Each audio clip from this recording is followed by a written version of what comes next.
তার ব্যক্তিগত জীবন নিয়ে চর্চার শেষ নেই, তাও একাকী থেকে গিয়েছেন সালমান খান। সম্প্রতি কপিল শর্মার অনুষ্ঠানে নিজের প্রেম জীবন নিয়ে কথা বললেন সালমান খান। দীর্ঘ ৩৬ বছরের অভিনয় সফর তার মধ্যে একাধিক অভিনেত্রীর সঙ্গে নাম জড়িয়েছে সালমানের, কিন্তু ৬০ বছর বয়সে এসেও এখনো সঙ্গীহীন সালমান।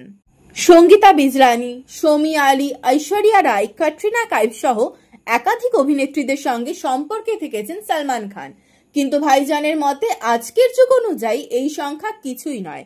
আজকের যুগে এর চেয়ে অনেক বেশি সংখ্যায় সম্পর্কে জড়ান অনেকেই, তবে সের থেকে তিনি পিছিয়ে রয়েছেন। সালমানের প্রেমিকা ভাগ্য ভালো নয়, অনুষ্ঠানে দাবি করলেন কপিল শর্মা।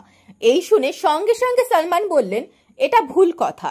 হিসেব করলেই দেখা যাবে 59 বছর বয়সী জীবনে আমার মাত্র ৩-৪ জন প্রেমিকাই রয়েছে।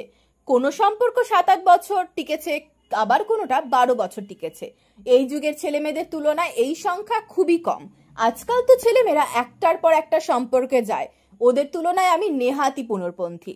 এই অনুষ্ঠানে আমির খানের প্রেম নিয়েও খোঁচা দিয়েছেন সালমান খান। অনুষ্ঠানে ভাইজানকে কপিল প্রশ্ন করেন, আমির ভাই কিছুদিন আগে প্রেমিকার সঙ্গে সকলের পরিচয় করিয়ে দিয়েছেন, তিনি থামছেন না, আর আপনি কিছুই করছেন না। ওর উত্তরে সালমান বলেন, আমিরের বিষয়টা আলাদা, ও তো পারফেকশনিস্ট, তাই যতক্ষণ না বিয়ের বিষয়টাকে পারফেক্ট করে তুলতে পারছে ততক্ষণ চলতেই থাকবে।